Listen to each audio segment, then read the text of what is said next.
Hey, this episode of Walking the Floor is made possible with support from Fender Play. Have you or someone you know been looking to learn how to play guitar? Well, my friends over at Fender recently introduced Fender Play, the complete learning platform from the most trusted name in guitar. Offering on-demand guitar lessons through a video-based platform that's designed to help you play your favorite songs and learn key skills in minutes. For your free trial of Fender Play, please visit fender.com/walkingthefloor. Let's go.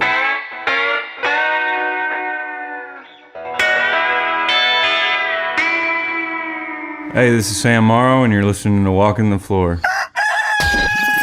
I'm walking the floor over you. Walking the floor. I'm walking the floor. Walking the floor over you. Hola, senors and senoritas.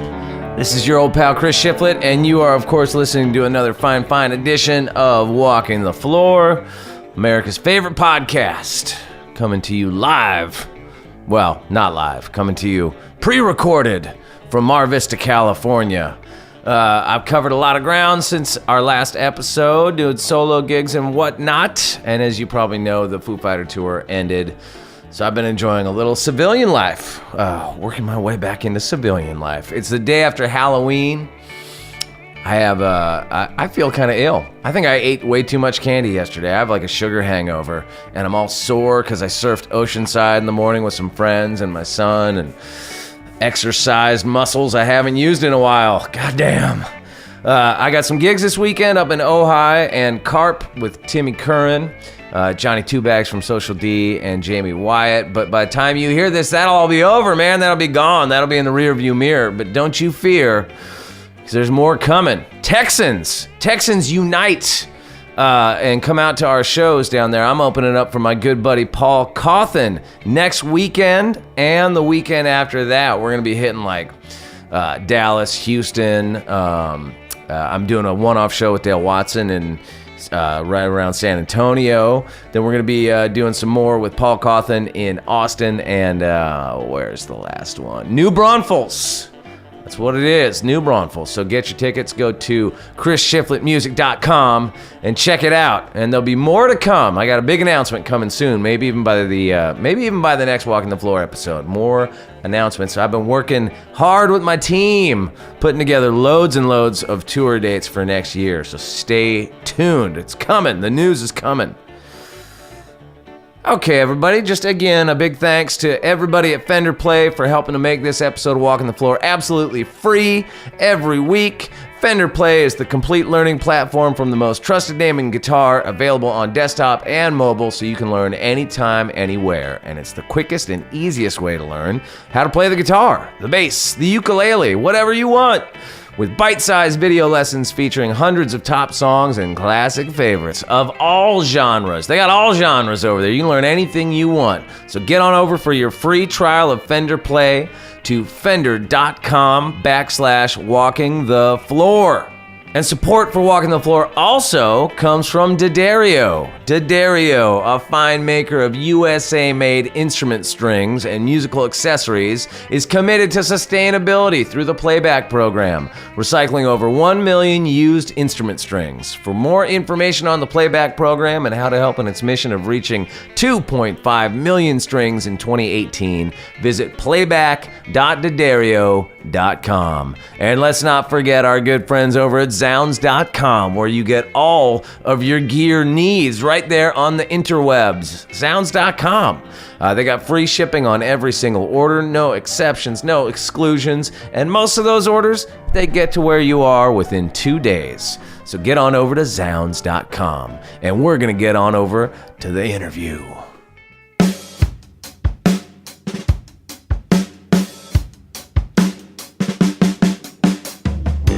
All right, this week's guest, Sam Morrow, is an interesting, cool dude. Kind of surprised that I haven't met this guy before, because we have a lot of friends in common, even people that we've played with in common.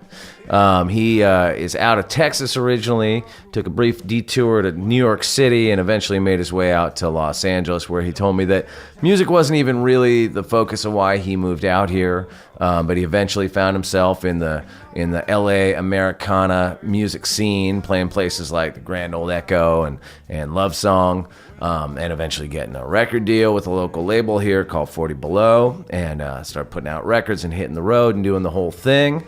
From screamo to hip-hop to Jesus Christ calling him to music to sobriety, this is Sam Morrow on Walking the Floor. Oh, baby, won't you give me the quick fix? Oh, baby, it's the only way. Yeah, but I moved to the Valley now, so Oh, okay. Sherman Oaks now. So. Oh, I lived in Sherman Oaks. I like it out there, man. Yeah, It's, I lived on. I was right off of Woodman. Oh yeah. I was on so Matilia that's or something. I pretty forget much one where of I those am. streets. Yeah. Yeah. I'm like Moore Park and Hazeltine, so Okay. right there, like Yeah. next to Woodman. Hanging out at the Galleria. That's what I do. That's where I spend my time. Yeah. Since we're talking about where we live and all that, I'm recording, so we can just jump in. Oh, on this. cool. Hopefully you don't mind that that's going to be out there in the world. Like, No, it's state okay. your address clearly, home phone number. If anybody wants to call 1404. Sam. Yeah. Oh, I'm going to turn my phone off real quick. I'll do the same thing. When did you move out here? You said you lived in Venice for like 7 years. How long you been out here? Yeah, so I've been out here. I guess I lived in Venice for more like 6 years. And Right. I've been out here for like 7 years. Okay. Well, you must have moved out here pretty young because you seem pretty young right now. Yeah, I'm 27 right now. Okay. So I moved out here when I was 20. Yeah, there's the That's math there. simple math. Yeah. What? Why L.A. and not Nashville, or why not just why not Austin, or where are you from in Texas? I grew up in Houston. Okay. And I lived in Austin for a little bit. Right. There just seems but- like there's other, hubs of country Americana stuff that maybe are a little more happening than LA in that department. That wasn't like what my move was based on. Okay. Music, I like when I moved, I kind of used being a musician as like a reason to not have a real job. Don't we all? Yeah. And I wasn't really like that wasn't my focus really. Oh, really? My focus was just partying and getting really high. Were you already playing music at that point? Yeah. I've been playing since I was young. Okay. And then I moved out of my parents and like I went to college. Right. But never really went to classes and. Right. But just an excuse to get out of the house, and continue my partying career. And I kind of played like every once in a while in Austin, but like I wasn't like part of the scene or anything. Were you in bands? A little bit, yeah. I was in more bands when I was younger. Like, I kind of grew up playing in churches and stuff like that, and then, which is like pretty apropos for the South, Sure. And then I kind of got into like the emo, screamo kind of thing. Was in a couple of Finally, those. an Americana artist that has some punk rock roots. Because I feel like in the old days of Americana, everybody came out of rock and roll, and punk rock specifically, you know what I mean? And now I interview people, nobody comes from that. Yeah, so I'm so happy to meet somebody that came out of that world. I wasn't so much like punk. Like, I listened to a little bit of it, but just like the really emo, like Spill Canvas and screamo stuff, like Our Last Night, Memphis Mayfire. Okay. Like Devil Wears Prada. Emo stops for me at Jawbreaker, so I don't know anything beyond that. Jawbreaker too. Yeah. One of my best friends has a Jawbreaker tattoo. Yeah. And I don't mean that because I don't like the stuff that came after. I mean like that was the last time I was like sort of paying attention. It wouldn't offend me if you didn't like it. Right. No, we have to like the same stuff. No, it's so I went through all of that, and then like being from Houston too, kind of was like a rap fan, like Screwed Up Click and like Lil Flip and all those dudes. Right. I used to always listen, like roll around on Sundays and sip drink, a bunch of white kids sipping drink, listening to 95.7, listen to chopped up, not slopped up Sundays, like it was weird, but that's what I did. I don't know any of those references you just made, but I have a 15-year-old son who's, I think, going down that road. Yeah, I mean, it's a road, you know? And it's not that I, like, went down that road. And then I also went down the road of, like, I want to be an EDM producer. Right. But I think it was really, I just liked going to raves and doing drugs, Yeah. But yeah, I went down that road too, and like it wasn't. I moved out here basically like pulling a geographic to like try and clean up, and it just seemed like a good place. I tried to go to New York City, and I just felt claustrophobic and weird there. It just wasn't for me, you know. So I kind of got worse when I moved there, and then I moved back out here. And like, what was your thing? What were you trying? I was a junkie. Yeah, I was a junkie. Yeah. Okay. So but I kind of did anything under the sun. You know? So I moved out here, and it kind of coincided with cleaning up a little bit, and that's when I really kind of got into music. And well, I was into music before, but like got serious about it. Right. You know what I mean? Yeah. Like started really writing songs and kind of trying to discover really what I wanted to do musically. Sure. Like, and what were you drawing from, like influence-wise at that point? I just started gravitating towards honesty, like raw, sort of honest stuff. So, and that gravitated me towards like folk, like really raw songwriting kind of stuff. Yeah. I got kind of really into Towns, and like David Ramirez is like an artist that's new, not a new artist, but a Texas guy. And then that's sort of like, so I started playing this sort of Sad Bastard stuff, and that kind of helped me get to a point where I was playing like in all these bars around the country, all this weird Sad Bastard stuff, and people were like eating their pizza, and it just wasn't like relating, How did you start? So you were touring? Yeah, pretty early on.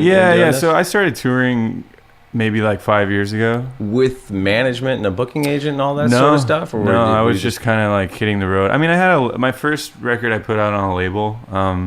The same label I'm on right now. It's called 40 Below, and this guy Eric Korn produced it, and he's produced all three of my records. The president of the label, etc.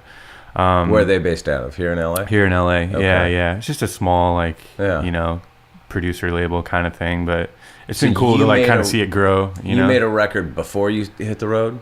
Yeah.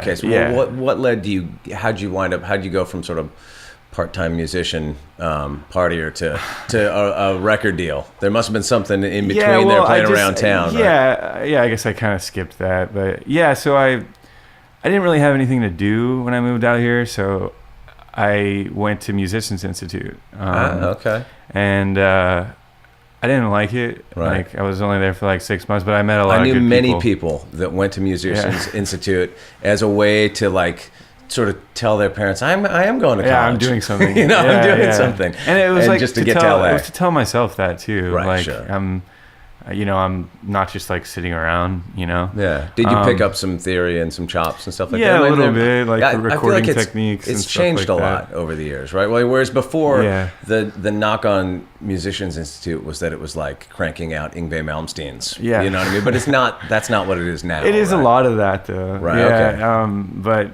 yeah, I mean, and I think that's a lot of the reason that I didn't relate to a lot of the people there, and like what I wanted to do musically and like where I was going musically. But I did meet Eric there. He was one of my teachers, and I guess he just kind of saw something in me, and so we did a record together. And in the meantime, I was kind of playing around town.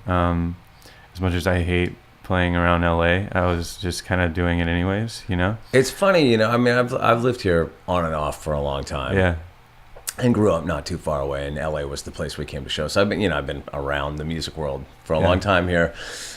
But nowadays, I'm like a middle-aged guy with kids, and I live far away from the nightlife and never get over there. And so I feel pretty disconnected from it, even though, I got some friends, in and around the sort of Americana world of LA. But can you talk a little bit about like what what is that world? Where does it center around? Who are your peers? Like, is it the Grand Ole Echo kind of that scene?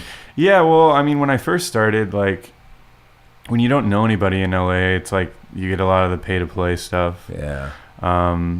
And it's just a struggle to figure out where to play in LA, what rooms are good, and sure, because there's so many places and so many of them are awful, right? You know, right. So it's a struggle to like figure out. You know, you feel like you need to play like 3 shows a week around LA just to figure out like which venues are good and stuff like that. But what are the ones that you liked? Man. It's a struggle to even figure that out right now. I know the ones that I like now. I mean, like I love the Grand Ole Echo people and like Love Song, which just opened like a few years ago. Love Song. Yeah. I'm not. It's connected to the Regent. Okay. Which is downtown. And does that have a sort of built-in scene? Room. Yeah, and it's like Spaceland books it now. I'm talking about like a bunch of music industry stuff. No, it's good. People love a deep dive into that stuff. Yeah, you know? So it's Spaceland books it now. You played all the clubs that suck, so that some kid out there listening to this interview doesn't have to. If you want to know where not to play in LA, hit me up. Yeah, Love Song is great. Like, and they're kind of. I was one of the first people to kind of like start playing music there. Like for a while, I think they didn't really know who they were, and I was doing a residency there for a while. And yeah, cool. Now, like last week, Jim Lauderdale played there. Like, and it's just this like tiny bar with not really a stage, just kind of like let's move some chairs kind of thing. So that's a great place, and you know, I say LA is horrible to play, but the best way to play LA is if you're coming through on tour. Right. It's a tough town. It's really tough. It's really tough to get people to come out to shows here. Yeah, it kind of has to be like the hip thing to do that night, and there's a lot of hip shit to do in LA. So, but like, I just did this tour with Paul Cawthon for like a few weeks. I just got back, and we did a show at the Moroccan, and it was one of the most fun shows I've ever played in my life. Wait, where's the Moroccan? It's downtown. Okay. It used to be something else, which I don't remember the name of it now. I didn't even go to that last place, but I think like maybe 2 years ago they turned it into the Moroccan, and it was awesome, man. And it was packed and really fun, and so you can't play good shows in LA. You were on that tour when he got all his gear ripped off, right? Stolen. Yeah, tell me about that. We weren't like staying at the same hotel as them, but right. I believe I was told that it's the same hotel. It's Aaron Lee Tashin. Yes. Yeah. That is sketch. Yeah, I mean, that is really like for a touring musician. That's like your worst night. Yeah, that's to walk out in the morning and see all your shit's gone. Well, and theirs got stolen like mid-morning. Right. Like, it was like I think they'd already been to the van, and it was like 9:30 in the morning, and someone just drove away with it, but. They did get the van back, and the trailer with like nothing in it. What'd they do after that though for gear? Were you guys we just shared? Sharing? Yeah, they used our gear, and then Fender was really cool, and they hooked them up with like a bunch of new stuff whenever we came to LA. Nice. But yeah, they were just using our drums and you know, a bass amp and all of that stuff, all of our backline, you know. So it ended up working out, but. Yeah. I mean, Paul had like a guitar that like his grandfather gave him, and you know, stuff that has a lot of sentimental value. Sure. And they arrested the guy too. So they found the guy. Yeah, but they haven't. As far as I know, they still haven't really gotten much back. Yeah, he was probably pawned off by 10 o'clock that morning. Exactly. Yeah, like I think they found like some of the cymbals, and which is a lot of money. Yeah. But yeah, they haven't found like anything else, which is a bummer. So hopefully, and the thing is, you know, like if someone gets murdered or something like that, they have to reprioritize, you know. So that's kind of what's happened. They're like, oh, we had a homicide, so you know your case is on the back burner now. Since then, I've been guessing there's been a lot of homicides in the Sacramento area. Yeah, that's tough, man. Have you toured with Paul a lot? No, that was the first tour I did with him. Okay. Who else have you toured with over the years? I've done a lot of stuff with Jamie Wyatt. Okay. I've done like some joint tour stuff where we even like shared a band. You know, because I've always just I really like being on the road, and I just like kind of road dogging it for. even if Well, we're you playing live in the like perfect cheap, era because we all have to tour all the oh time. yeah, no, it's very true. Well, yeah, and like that's where I've gotten like the most traction. Like, Sure.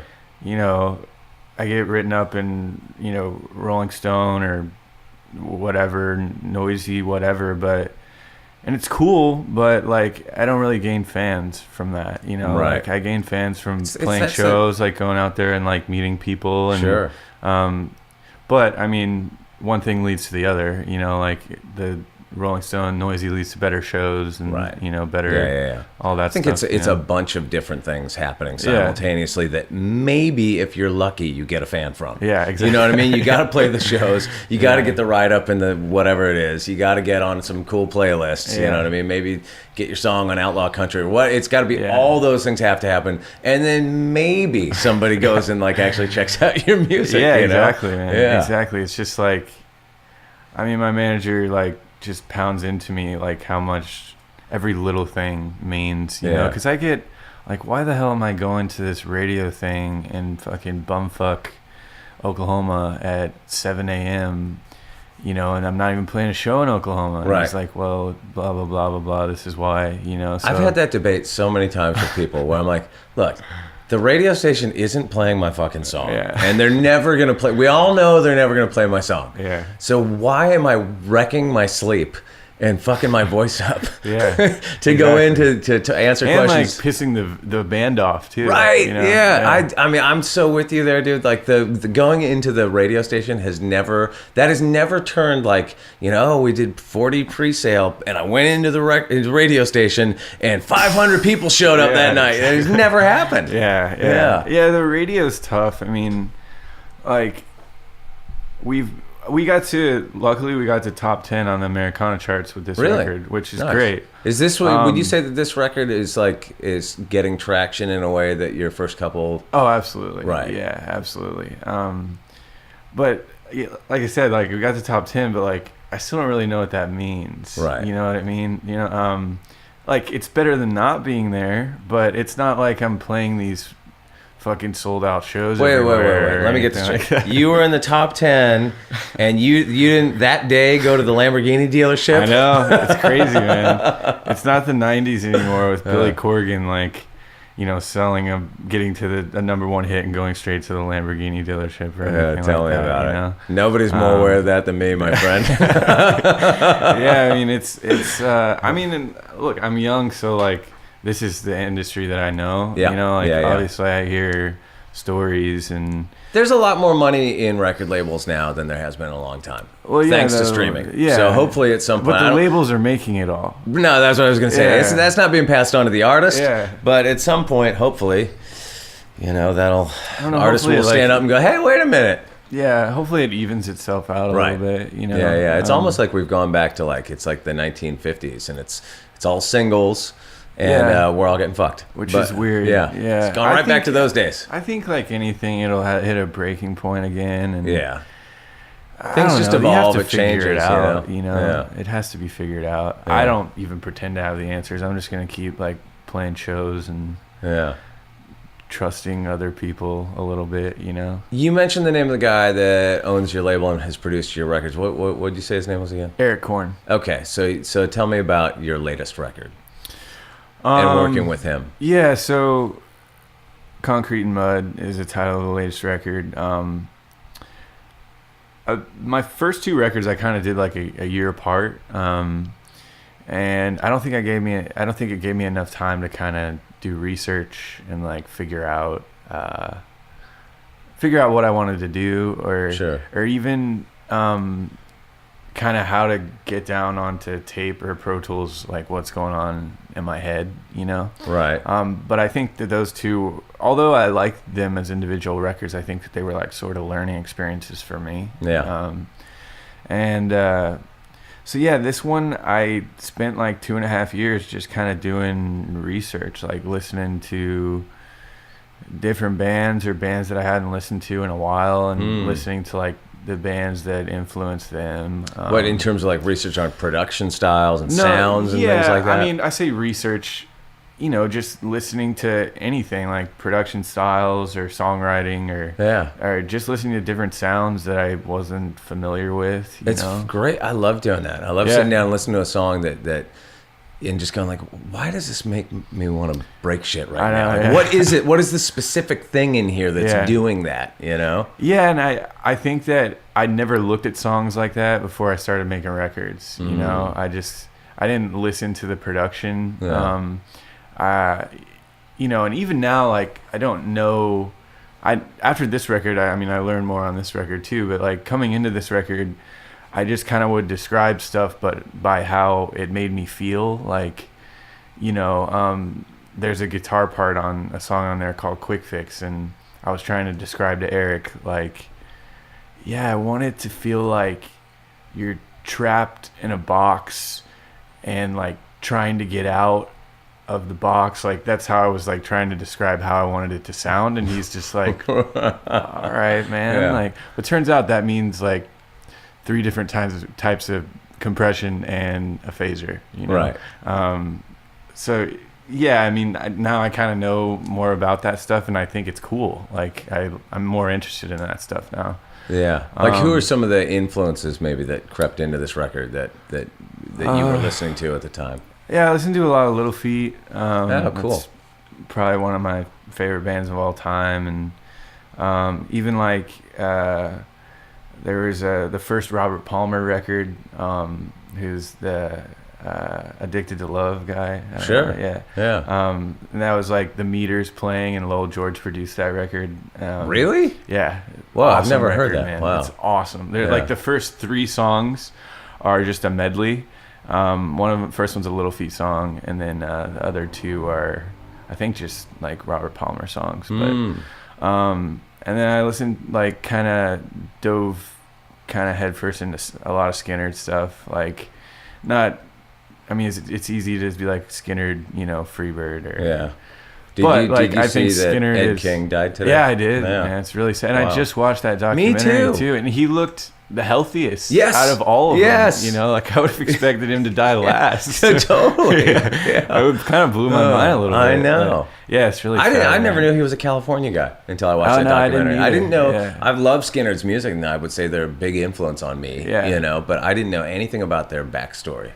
No, I didn't really either. Like, and I think it's really easy to just feel like they're these rednecks from Florida or whatever. But and they said this in the documentary, and I've actually said it in like interviews in the past. Like, they're one of the most well rehearsed. Like, their arrangements are some of the most ridiculous arrangements you'll ever hear. Totally. Like, it's not like this redneck bar band. Try to play that smell. You're like, it's crazy. Fuck, this is like a crazy epic. Any of their songs, like, and all of their ideas, like, just taking like a 1-4-5 and just, just mixing it up, like mixing up the rhythms and just all their drum breaks and how they're all so together. Like, anyways, it's crazy. It was crazy. Really there were some really interesting parts of that documentary. I thought one of them being, if they were around right now, Ronnie Van Zant would never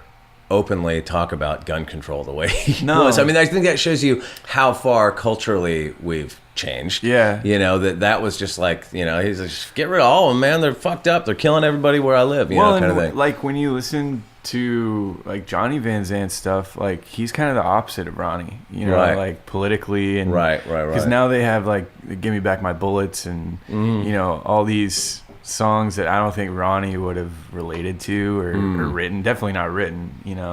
Like, I don't really like I wouldn't go see Skynyrd right now. Well, it's almost like, and I don't know, I've never seen the sort of modern touring incarnation, but I have to assume it's more of almost like a really good Skynyrd tribute act, that's what I would it's expect, like too. 1 or 2 of them at this point. That's what I would even the expect, guys that too. didn't pass away in the plane crash, most of them are, I think, passed away now too. No, I wouldn't.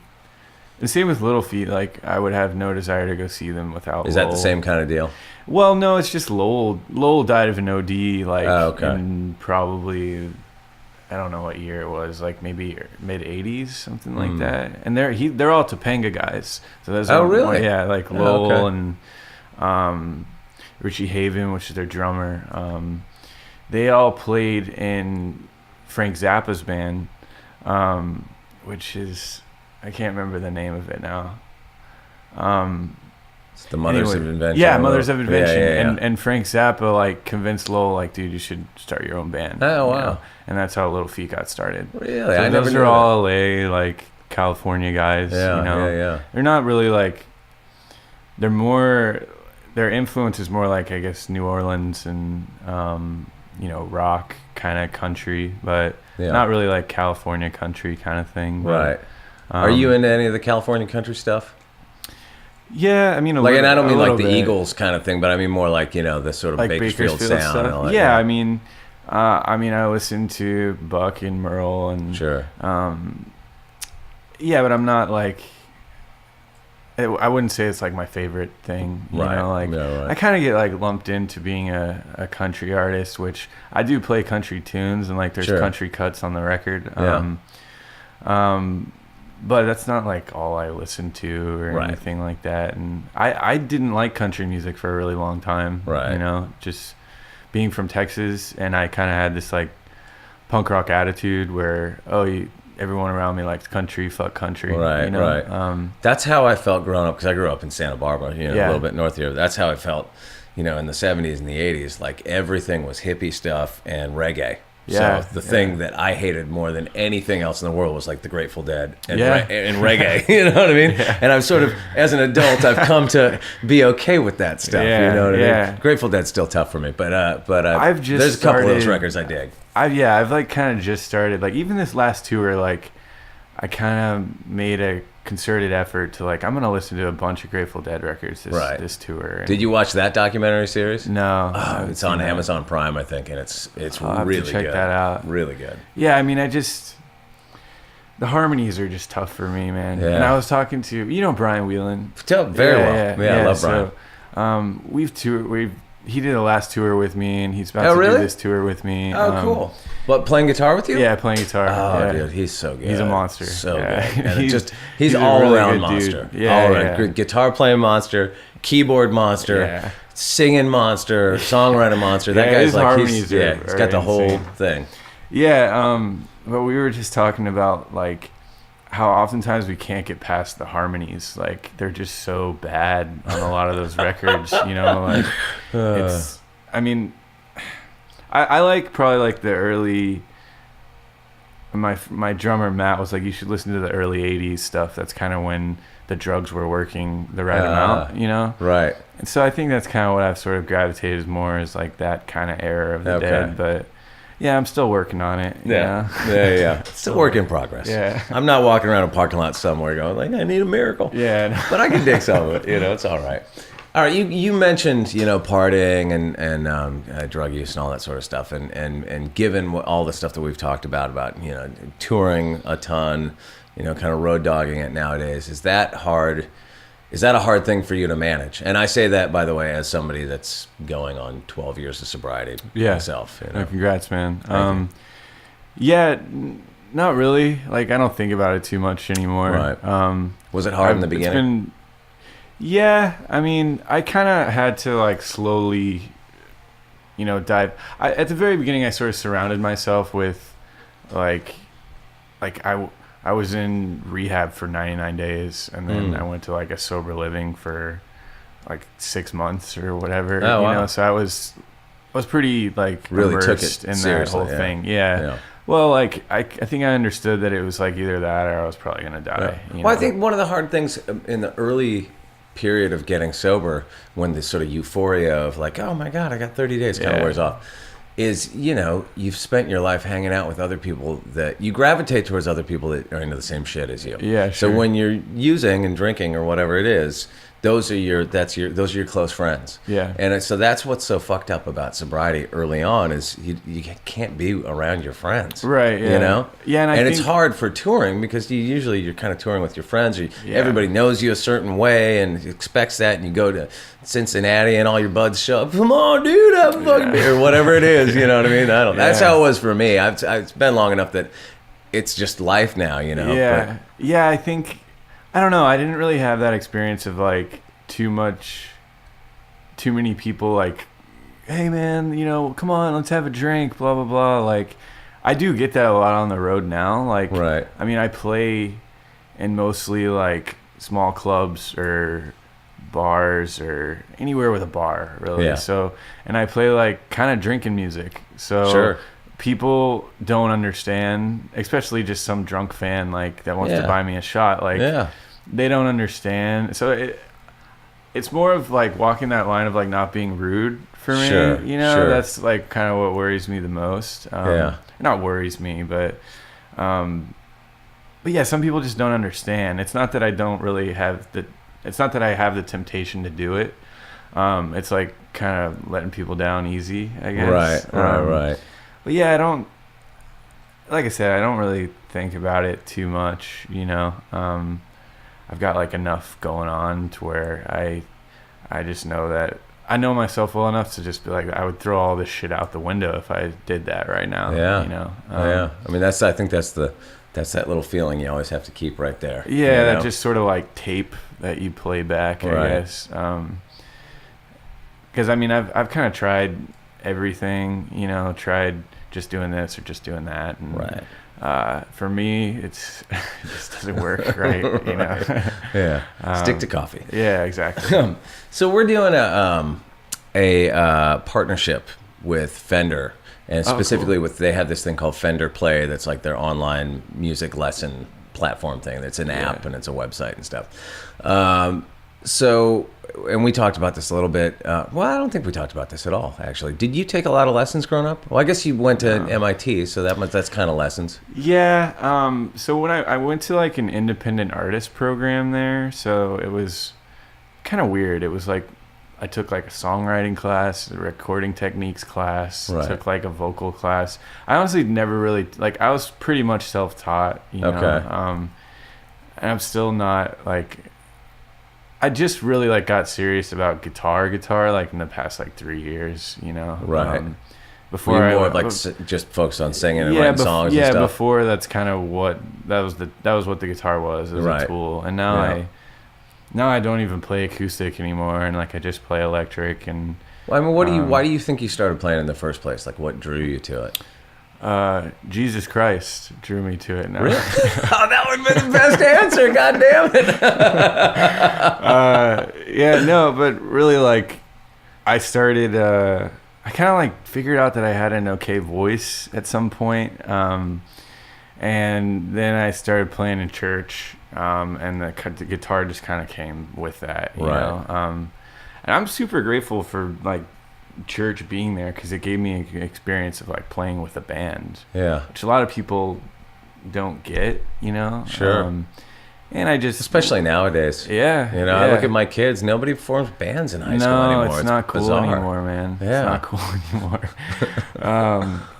Yeah. Will you make it cool again? God damn, it's up to you guys. We're old. Yeah, I know. Yeah, I've kind of been like wanting to start a band for a long time, but separate from like the Sam Morrow thing, like Right. starting like. But it's like kind of not cool in LA at all, you know. Like people in Really? LA, they're like, "Oh no, I'll just play with this guy, and I don't want to be nailed down to this, or I'll play Sure. with this guy and this guy and this guy," you know. So that's just a dream of mine. You know, something I wanted to ask you about. I saw that J.D. Manis played Yeah. on your latest record. How'd you connect with him? I mean, for people listening that don't know, he's a legend, you know? Yeah, he's Legend it was pedal steel player. Absurd. Yeah. You should have him on, man. He lives I've in actually- like Chatsworth or I've something. emailed that. him about that before, and he Yeah. was totally down. We just have to, we haven't connected yet. Yeah, but at he's- some point, for sure. He's a great dude. Yeah, so Eric, my producer, worked at Mad Dog for a long time, which is Dusty Wakeman, who just kind of knows everyone from that sort of era. Like Skip Edwards, who was plays organ for. Anyways, that's how he got hooked up with JD. Was Okay. just like he's a producer. He kind of knows this person and this person and this person. How is it you know? tracking with him? Because I've had the It experience was many crazy. times of working with people who I look up to, Yeah. people who I'm a fan of, and it can be awkward sometimes. Going, actually, instead of doing that, could you do it more like, you know what I mean? Yeah, But we you kind of didn't- have to do that in those moments sometimes, you know? Yeah, I think my experience in those moments is not really like directing them, but just kind of being like, all right, let's do another one. Right. You know, because like legends like that will just kind of do something totally different. Right. And you'll have so many options to pick from. Yeah. But yeah, he came in and was just kind of like, we had this kind of quick train song that he played on called Skinny Elvis. And that's Jamie White. I duetted with Jamie White on that. And he was like, well, I can't play that fast anymore. So you might have to bear with me. And then that turned out to just be a blatant lie. Like, if you listen to the solo on that, it's absurd. You know? And yeah, just I'd never been around a steel player that was that good. You know. Sure. And I can't even really say that I was. I think I was a fan of his without really knowing I was a fan of his. Because he's played on just tons of shit. Yeah, he's played on everything, and which now is apparently a really cool record is Sweethearts of the Rodeo, which didn't used to be a cool record. But wait, is he on that record? Yeah. Oh, no yeah, shit. he's on that record. I didn't realize that was him. Yeah, ask him what he thinks about that record when he comes in. Did he play with them when they did those shows recently? Because they did the Sweetheart of the Rodeo shows. I don't think so, but with the one with Marty and stuff like that. I don't think he did. But, okay. Why does he not think highly of those records? I'll let him answer that. Funny. He just did an all. Him and another guy did an all steel cover record of Sweethearts of the Rodeo. Oh, really? Yeah, I can't remember the other guy's name, but another steel player, I guess. Steel playing legend. Yeah. Well, cool, man. You want to play a song? Yeah, sure. Man. Great. Yeah, this song's called "Paid by the Mile."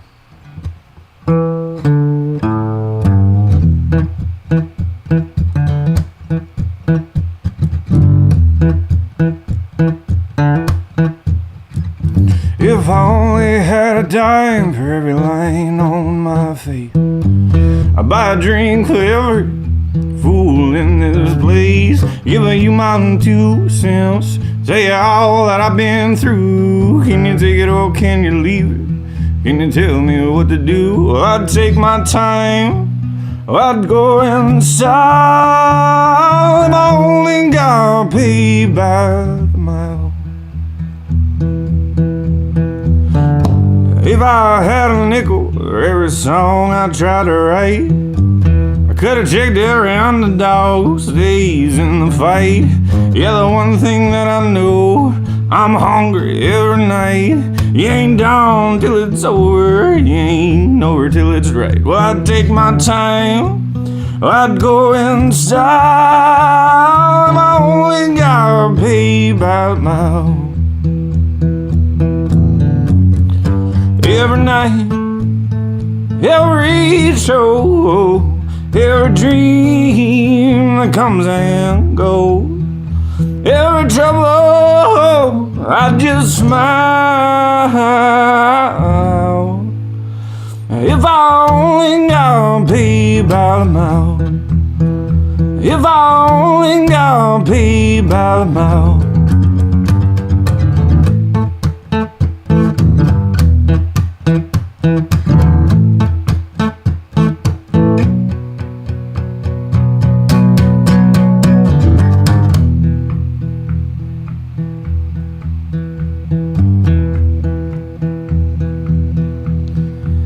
Yeah, if I had a silver dollar each night, I could not sleep. I pay the tab of every man that's ever had to face defeat. Yeah, if you ain't got the hook, the world will string you up like bait. Those miles keep on coming, life don't stop and wait. Well, I'd take my time, well, I'd go inside. I only got paid by the mile. I'd take my time, I'd go inside. If I only got paid by, only got paid by my own.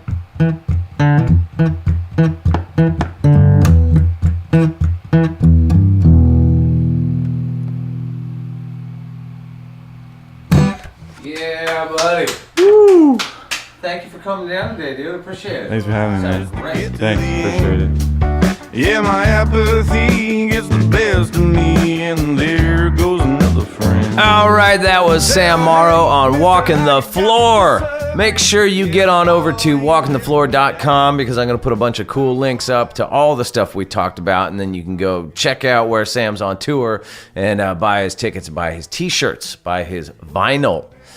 And when you're done with that, get on over to Spotify and follow the Walking the Floor playlist. I will update that before this episode posts, and you can always go back to Spotify, iTunes, wherever it is you get your podcasts and listen to all those old episodes with the guests like Merle Haggard and Dwight Yoakam, Sturgill Simpson, Jason Isbell, and people like that.